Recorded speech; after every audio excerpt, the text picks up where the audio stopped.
In this video, I wanted to cover a transmitter symbol rate model. I'm calling this improved. And it's improved in the sense that we can now start to use a non-integer upsample factor.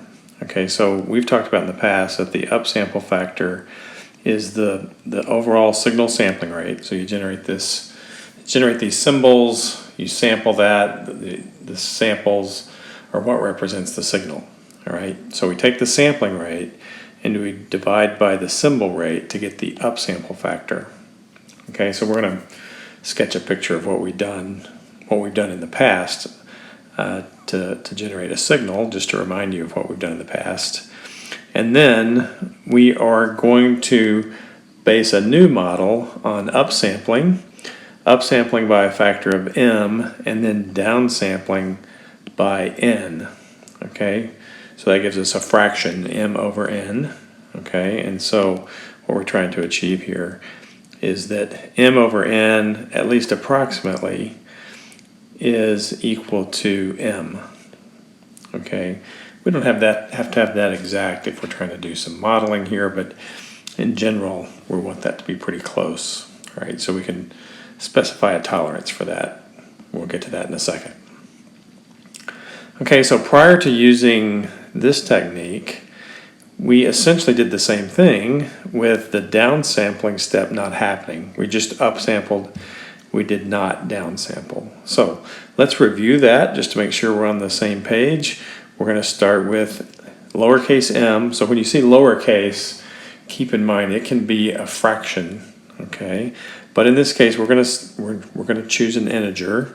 We're going to have a sampling ratio, the f sample over the f sim, to be 4. So that means there's going to be 4 samples per symbol. All right, so what I wanted to do is accurately sketch that and talk about how we've generated that in the past. Okay, and so what we did in the past is we started with some symbols. All right, so I'm going to start here with a discrete impulse function that's 3. So there's a symbol, and since my upsample factor is 4, I'm going to count off 1, 2, 3, 4, and I'm going to send my next symbol. So let's say the next symbol is a -1. So we're watching the grids here to get the scale right. All right, then 1, 2, 3, 4. I'm going to send another symbol. Let's make it a +1. Okay, so we've done this before. 1, 2, 3, 4. Let's send a -3. All right, so that's good enough. And then what we've done here is we've said, all right, this is this MATLAB vector. All right, we've upsampled it by inserting zeros. That's what these are. And then we did convolution to get the pulse shape. Okay, so for this picture, I'm going to go to my proxy pulse shape of a triangle pulse, and I'm going to sketch this in. Okay, so when I get the impulse that's a 3, I do the convolution, and the impulse response follows. Okay, I'm sorry. Yeah, the symbol is a 3, and the upsample factor is a 4. So I'm going to go halfway between, which is 2. I'm going to go up to 3, and I'm going to draw my proxy triangle wave symbol. Okay, remember I'm saying proxy because in reality we're starting to use square root raised cosine pulses. All right, so this is representing those. Okay, so after I get the symbol that's a -1, I do that convolution and draw in the -1 pulse shape. And in reality, it's samples of this. We'll start drawing some samples here in a second. Okay, so after I get a 1, I would get this pulse shape. And finally, -3, I would get this pulse shape. Okay, so you've shown me that you can do that on homework and exams, so you should be following this so far. Okay, so what we're going to do is we're going to say that, well, if I wanted m equal to 3.5, okay, 3.5 samples per symbol, okay, that would be fs over fsim. And we can approximate that with m over n, where m and n are this time integers. So I went to capital letters to represent integers here. And so you can figure that out. 7 and 2 are the lowest pair that would work. Okay, so 7 over 2 is 3.5. We can get that exactly. All right.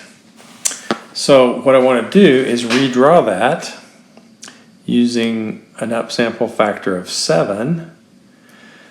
Okay, and so let's take the same symbols. I'm going to start a little more to the left here to give us some room. Here's a 3.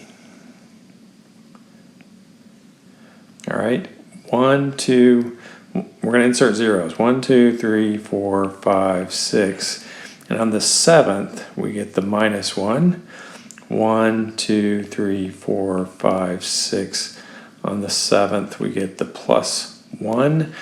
1, 2, 3, 4, 5, 6, 7.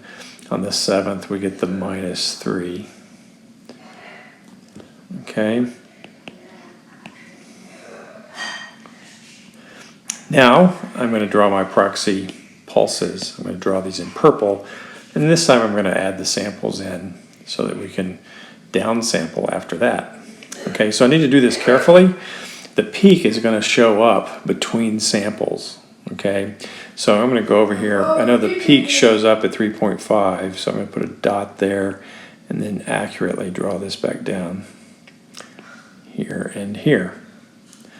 So there's the first pulse shape after the convolution. You know, the pulse shape's the pulse shape. You convolve that with the impulse function and you get these string of pulses. Okay, so with the minus 1, again, I go 3.5, so that's right there. I sketch this in with an accurate sketch, and then for 1,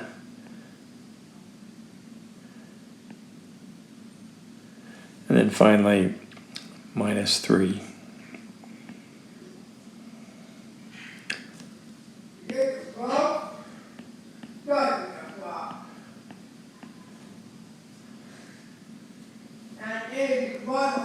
Okay, so with a minus 3, this would be to here. And the last red dot would be another. Let's just get rid of that. No, let's not worry about it. Okay, so you get the idea. We generate these pulse shapes. They're actually samples, so let me draw in the samples, okay? So it would look like this. Notice we're missing the peak, but that doesn't matter. It's really, you know, the sampling theorem says that's really captured, that information is there. It just didn't show up in the plot. So there's the samples.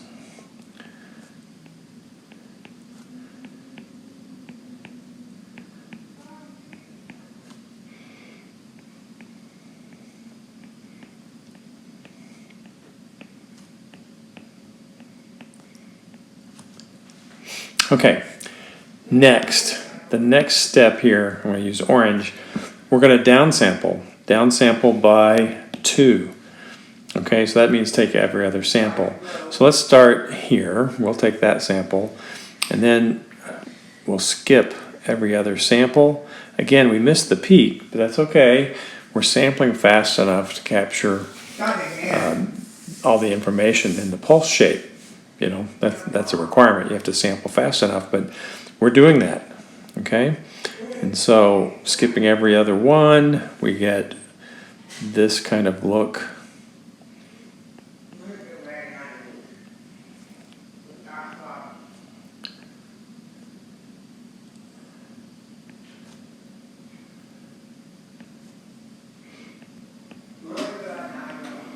Okay, and so Now let's look at a particular, let's look over across two symbol intervals, all right? So this would be two symbol intervals.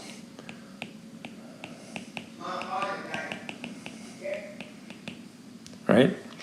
And how many samples do we have? Well, this is actually a sample from the previous symbol interval. So we start here, 1, 2, 3, 4, 5, 6, and the seventh one lands at the end of the symbol interval. Okay, so I have 7 samples across two symbol intervals.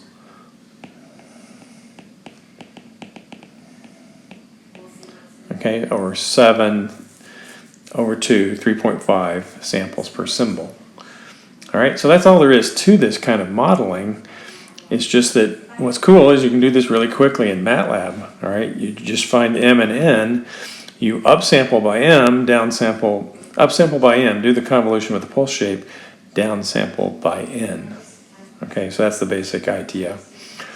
All right, so that's going to be it for this video. I'm going to follow up with another video where we have to talk about some special scaling properties of square root raised cosine pulses, and then I'll run some MATLAB examples to show you how this works.